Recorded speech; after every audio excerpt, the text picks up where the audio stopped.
तो उत्तराखंड में एक बार फिर से मौसम का मिजाज बदलने वाला है। 18 से 20 मई तक तेज बारिश का अलर्ट है। मौसम विभाग ने यह अलर्ट जारी किया है। उत्तरकाशी, रुद्रप्रयाग, चमोली, टिहरी, देहरादून में बारिश का यह अलर्ट जारी किया गया है। इसके साथ ही कई जगहों पर आंधी का भी येलो अलर्ट जारी किया गया है। मौसम विभाग ने यात्रा पर आने वाले यात्रियों से मौसम का अपडेट लेकर यात्रा पर आने की अपील की है। तो एक बार फिर से उत्तराखंड में मौसम का मिजाज बदलने वाला है। अभी कुछ दिन पहले मौसम वैज्ञानिकों की माने तो इस बार बरसात में अच्छी खासी बरसात उत्तराखंड में होने वाली है और इसकी बानगी अभी से देखने को मिल रही है। अभी कुछ दिन पहले भी मौसम का मिजाज, जैसे ही यात्रा सीजन की शुरुआत हुई थी उस वक्त भी बारिश काफी ज्यादा हुई थी और अब एक बार फिर से 18 से 20 उत्तरकाशी, रुद्रप्रयाग, चमोली के लिए अलर्ट जारी किया गया है। खड़ा नहीं होना चाहिए, क्योंकि थंडरस्टॉर्म एक्टिविटी अगर तेज शावर्स में मिलता है तो कहीं ना कहीं आप देखते हैं कि फिर एकदम जो जल स्तर है गाढ़ गदरों में कहीं पे वो बढ़ जाता है और लोग चपेट में आते हैं। तो वो चीज़ का ध्यान रखना है। तो मैंने जैसे बोला कि 18 से आगे बिल्कुल स्कैटर्ड एक्टिविटी होने वाली है, तो उसमें यही ध्यान रखने की चीज़ है कि लोग थोड़ा उस समय सेफ जगह पे रुके और फिर उसके बाद आगे वो बढ़ सकते हैं। तो येलो अलर्ट तक का उसमें वो देंगे।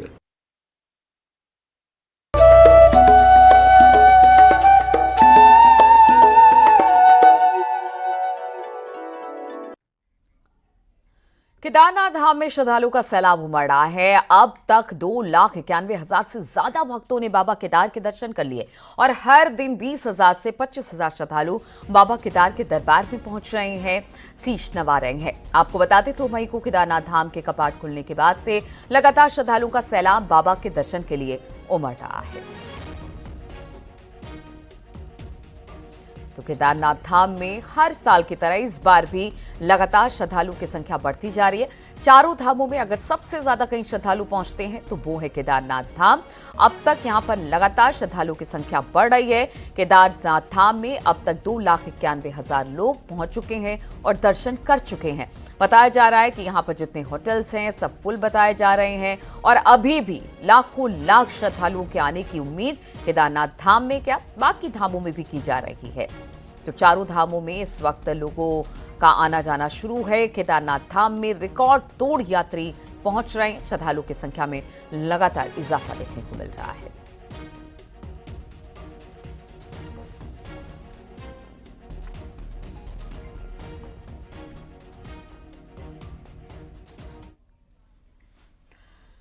तो 4 धाम यात्रा अब लगातार रफ्तार पकड़ने लगी है। बद्रीनाथ धाम के कपाट खुलने के बाद अब तक 1,60,000 से ज्यादा श्रद्धालु बद्री विशाल के दर्शन कर चुके हैं और लगातार बद्री विशाल के दर्शन के लिए भक्तों की भीड़ बद्रीनाथ धाम पहुंच रही है। तो श्रद्धालुओं की बद्री विशाल के दर्शन के लिए जनसैलाब उमड़ पड़ा है। बद्री विशाल के दर्शन के लिए लाखों की संख्या में जो श्रद्धालु है पहुंच रहे हैं। अब तक 1,60,000 लोगों ने बद्री विशाल के दर्शन किए हैं और यह आंकड़ा लगातार बढ़ता चला जा रहा है। यानी अब चारों धाम की यात्रा के लिए लगातार लोगों के आने का सिलसिला जारी है और कहा जा रहा है कि जब यात्रा खत्म होगी तो लाखों लाख लोग इन चारों धामों में जो श्रद्धालु हैं, जो यात्री हैं, वो पहुंच चुके होंगे और यात्रा कर चुके होंगे। वहीं उत्तरकाशी में गंगोत्री धाम, गंगोत्री और यमुनोत्री में अब तक 2,66,000 से ज्यादा यात्री दर्शन करने के लिए पहुंचे। सबसे ज्यादा यमुनोत्री धाम में 1,40,000 रिकॉर्ड यात्री दर्शन कर चुके हैं। वहीं गंगोत्री में 1,26,000 से ज्यादा तीर्थयात्री मां गंगा के दर्शन कर चुके हैं। तो यहां पर भी भक्तों के आने का सिलसिला लगातार जारी है। 4 धाम की बात की जाए, 6 महीने इंतजार रहता है कि 6 महीने बाद जैसे ही ये चारों धाम खुलेंगे वैसे ही श्रद्धालुओं के यहां पर आने का सिलसिला शुरू हो जाता है। और देखिए अब एक के बाद एक सभी धामों में भीड़ लगातार बढ़ती चली जा रही है।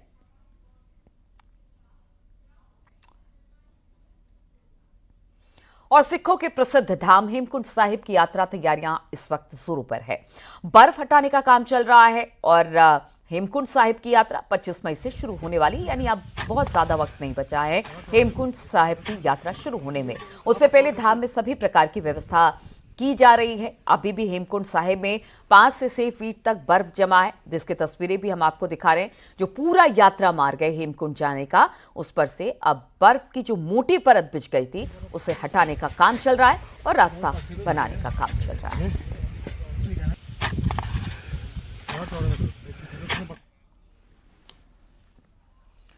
पौड़ी में प्रशासन की टीम ने अवैध मदरसों पर एक्शन लिया है और एक मदरसे को सील कर दिया है। तहसील प्रशासन के साथ अल्पसंख्यक कल्याण और शिक्षा विभाग की टीम ने जेल गदेरे के पास संचालित हो रहे मदरसे का निरीक्षण किया। इस दौरान मदरसे का रजिस्ट्रेशन न होने की वजह से मदरसों को सील कर दिया गया है।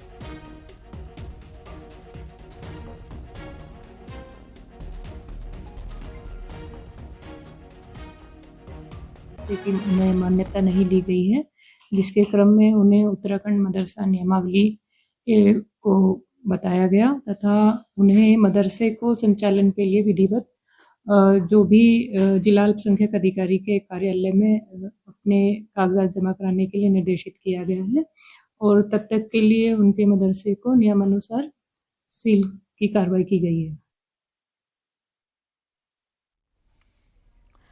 हल्द्वानी में जिला विकास प्राधिकरण की टीम ने विवादित संत रामपाल के आश्रम को सील कर दिया। बुधवार को प्राधिकरण की टीम ने डहरिया इलाके में स्थित आश्रम को सील किया। प्राधिकरण के मुताबिक आश्रम आवासीय बिल्डिंग में चलाया जा रहा था, जिसकी अनुमति नहीं थी। यही नहीं, आश्रम में कई अवैध गतिविधियां चलने के बाद की शिकायतें लगातार मिल रही थी, जिसकी वजह से भी कार्रवाई की गई है। मिनिमम जो रिक्वायरमेंट है प्लॉट साइज़ की, वो भी ये फुलफिल नहीं करता है, तो इसका पूर्व में चालान किया गया था और इसमें वाद भी दर्ज किया गया है। उसी क्रम में चूँकि यहाँ पर काफ़ी संख्या में लोग एकत्र होते हैं और जन सुविधा के हिसाब से भी और जनहानि किसी प्रकार की ना हो, इन बातों को ध्यान में रखते हुए और वायलेशन को देखते हुए इसको सीलिंग के ऑर्डर थे, उसी क्रम में आज ये कार्रवाई की गई है। कुमाऊं में जमीनों के खेल जमकर खेले जा रहे हैं। यहां प्रॉपर्टी डीलरों का ऐसा मकड़जाल फैला हुआ है, जिसकी चपेट में जमीन खरीदने वालों से लेकर बेचने वाले तक आ रहे हैं। आखिर कैसे चल रहा है ये खेल, देखिए जरा इस रिपोर्ट में।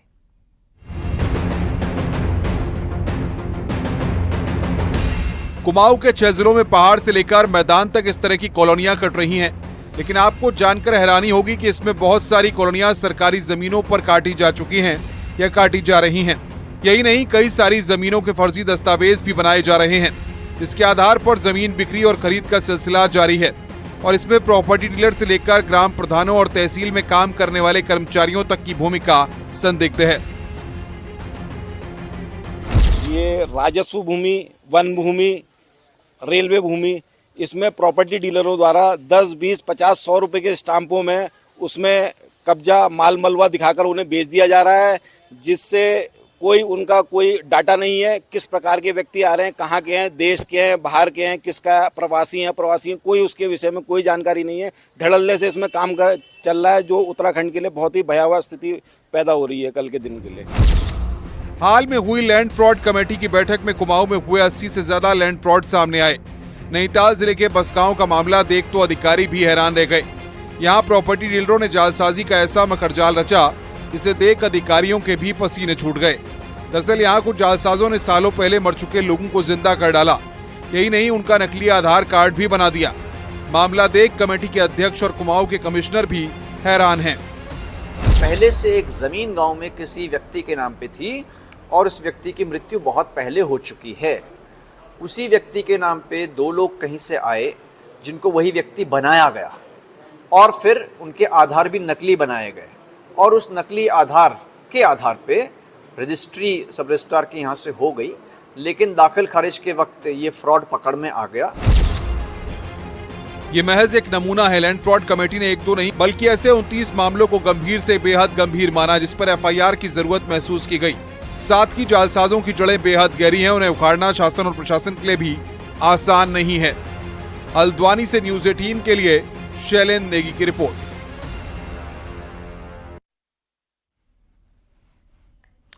और जोशीमठ में जल्द ही सुरक्षा संबंधी काम शुरू कर दिए जाएंगे, जिसको लेकर जिला अधिकारी ने सभी विभागों को आपस में तालमेल बनाकर काम करने की योजना तैयार करने के निर्देश दिए हैं। जोशीमठ में 2023 में भूधसाव में सुनील, मनोहर बाग, सेहधार, मारवाड़ी, गांधीनगर, रविग्राम क्षेत्र प्रभावित हुए थे और सुरक्षात्मक कार्यों के लिए केंद्र सरकार ने फंड की पहली किश्त 291 करोड़ रुपए स्वीकृत किए थे। इसके बाद अब जल्द काम शुरू होने की उम्मीद की जा सकती है।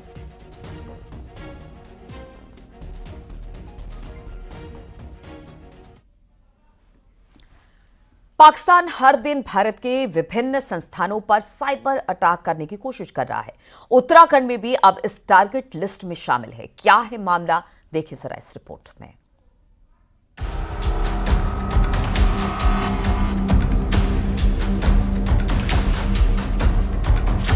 भारत पाकिस्तान के बीच सीमा पर भले ही गोलीबारी थम गई हो, लेकिन अब जंग साइबर स्पेस में लड़ी जा रही है। पाकिस्तान की ओर से भारत के महत्वपूर्ण संस्थानों को टारगेट किया जा रहा है। उत्तराखंड के भी कई संस्थानों के सर्वर पर साइबर अटैक की कोशिशें तेज हो गई हैं। सूत्रों की माने तो ITDA में मौजूद UCC पोर्टल, राज्य कोषागार यानी ट्रेजरी और अस्पतालों के सर्वर तक को निशाना बनाया जा रहा है। वहीं साइबर एक्सपर्ट का कहना है कि भारत के पास मॉडर्न टेक्नोलॉजी है जो ऐसे हमलों को नाकाम कर रही है। पाकिस्तान के पास तो इतनी टेक्नोलॉजी होनी नहीं चाहिए। एक इकोनॉमिकली बहुत बैकवर्ड कंट्री है, वो बहुत पीछे है हमसे। बट हाँ, कुछ एलाइज हैं उनके भी, अगर वो लोग सपोर्ट करते हैं, ऐसा नहीं है। बट हमारे पास भी बहुत अच्छा डिफेंस सिस्टम है, सब कुछ अच्छा है। चीज़ों को अलग अलग तरीके से माइग्रेट किया गया है। इन हमलों को रोकने और निगरानी के लिए साइबर पुलिस के 4 विशेषज्ञ विशेष साइबर कमांडोज की निगरानी में लगातार काम कर रहे हैं। मॉनिटरिंग और ट्रैकिंग का सिस्टम 24 घंटे एक्टिव मोड में है। अगर साइबर सिक्योरिटी या IT इंफ्रास्ट्रक्चर से रिलेटेड कोई कंप्लेंट आती है, कोई रैनसमवेयर की, हैकिंग की, तो उसमें तत्काल ये टीम रिस्पॉन्ड करती है और ये टीम वेल ट्रेंड है, वेल इक्विप्ड है। और इसको लेके STF के द्वारा एक एडवाइजरी भी जारी की गई और कोई भी बीच में कंप्लेंट्स आ रही थी तो कंटिन्यू उसकी मॉनिटरिंग हो रही थी और उसकी इंक्वायरीज हो रही थी। जैसे जैसे देश डिजिटल हो रहा है, वैसे वैसे साइबर सुरक्षा की चुनौती भी बढ़ती जा रही है। लेकिन देश की साइबर फोर्स पूरी तरह सतर्क है और हर चुनौती से निपटने को तैयार है। सत्येंद्र बर्तवाल, न्यूज़ 18, देहरादून।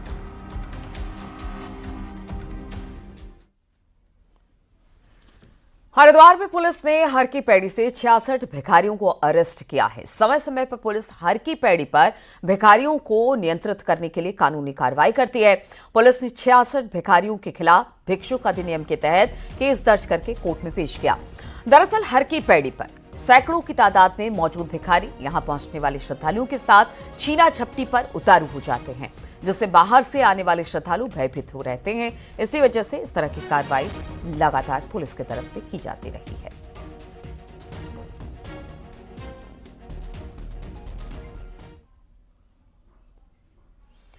नैनीताल में मोहम्मद उस्मान के नाबालिग से रेप करने के मामले में अब नैनीताल पुलिस भी बड़ा सवाल खड़े हो रहे हैं। नैनीताल पुलिस पर जिला कोर्ट के सचिव अधिवक्ता दीपक रुवाली ने मल्लीताल के कोटतवाल में पॉक्सो के तहत मुकदमा दर्ज करने की मांग उठाई है।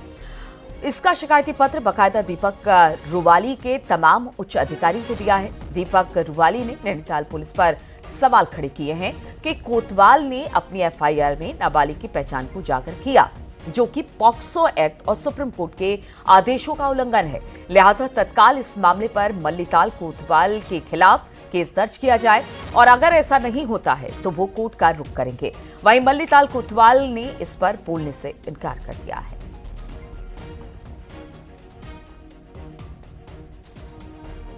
एक कानून का जो पालन करता है वो कोतवाल, उनके द्वारा एक शिकायत दी जा रही है जिसमें पीड़िता को आप उसकी प्रामाणिकता दिखा रहे हैं, उसकी माता का नाम दे रहे हैं। इससे ज़्यादा गंभीर विषय नहीं हो सकता और असंवेदनशीलता नहीं हो सकती। और उसके खिलाफ मैंने SSP को लेटर दिया है और वहाँ से नहीं कार्रवाई होगी, मैं न्यायालय जाऊँगा।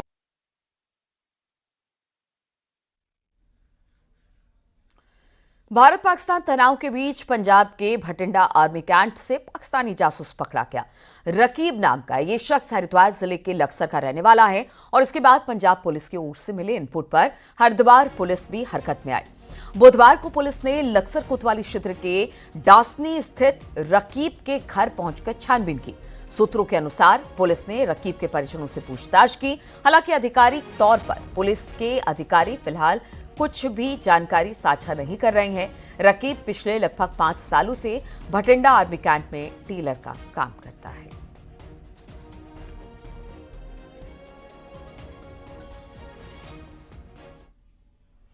उत्तराखंड फॉरेस्ट डिपार्टमेंट ने बीते 1.5 साल में 1400 हेक्टेयर जमीन से अतिक्रमण को हटाया, लेकिन अब भी विभाग के 10,000 हेक्टेयर से ज्यादा जमीन पर लोगों का कब्जा बना हुआ है। मुख्यमंत्री इस पर सख्त रुख दिखाया और अब न सिर्फ अतिक्रमण पर एक्शन होगा, बल्कि अफसरों को नापने की भी अब पूरी तैयारी चल रही है।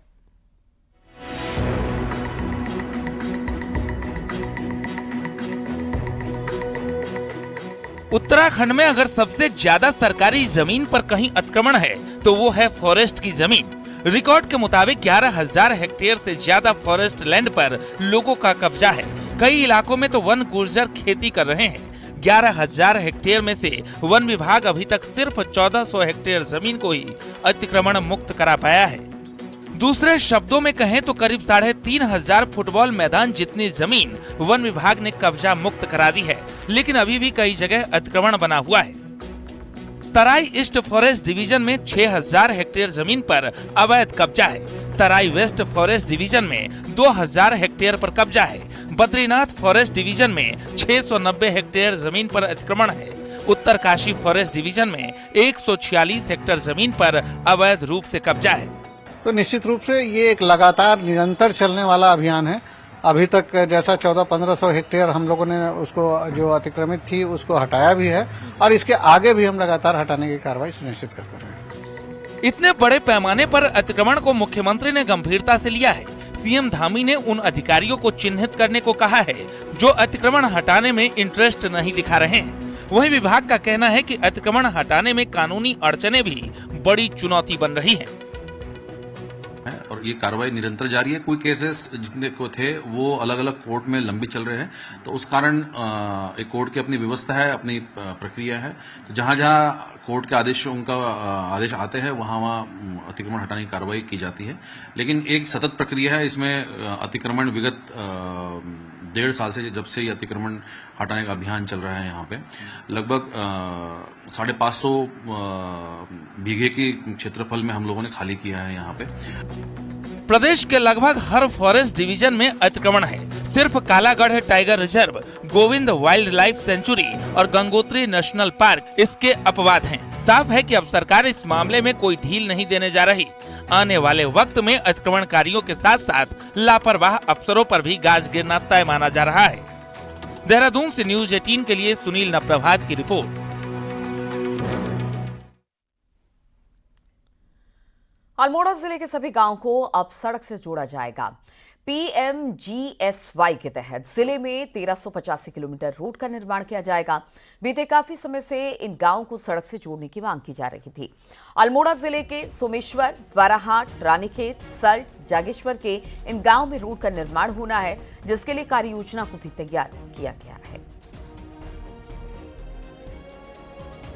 सौभाग्य है कि PMGSY के चतुर्थ चरण के प्रत्येक गांव तक मोटर मार्ग हो और इसमें लगभग 1385 किलोमीटर मोटर मार्ग बनेंगे, जिसमें 1400 करोड़ रुपया लगभग खर्च होगा। जागेश्वर में 370 किलोमीटर है, अल्मोड़ा में 105 किलोमीटर है, द्वाराहाट में 213 किलोमीटर है, रानीखेत में 227 किलोमीटर है। तो रोड के लिए कार्य योजना तैयार कर ली गई है। द्वाराहाट में 122 किलोमीटर सड़क से जुड़ेंगे गांव और रानीखेत में 227 किलोमीटर रोड का निर्माण होगा। सल्ट में 344 किलोमीटर सड़क तैयार किया जाएगा।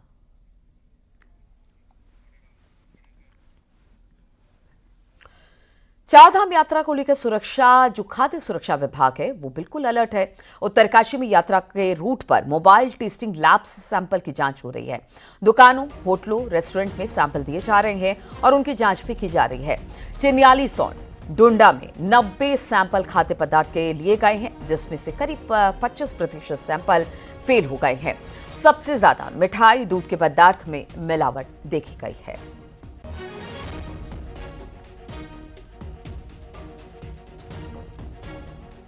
जनपद में चारधाम यात्रा मार्ग पे जो भी जितने भी बाजार हैं, वहाँ पे खाद्य प्रतिष्ठानों में विक्रय किए जा रहे जो भी हमारे खाद्य पदार्थ हैं, तेल हुए, मसाले हुए, दूध पदार्थ हुए, कि मौके पे तत्काल जांच करने के लिए लैब में भेजा गया है। यह पूर्णतः एक जागरूकता कार्यक्रम है। हमारे द्वारा करीब 90 सैंपल्स कलेक्ट किए गए थे, उसमें करीब 25 सैंपल्स में जो है अधोमानक पाए गए हैं, उसमें मिलावट पाई गई है। ये कह सकते हैं करीब 20 से 25% जो खाद्य पदार्थ हैं वो मिलावटी पाए गए हैं।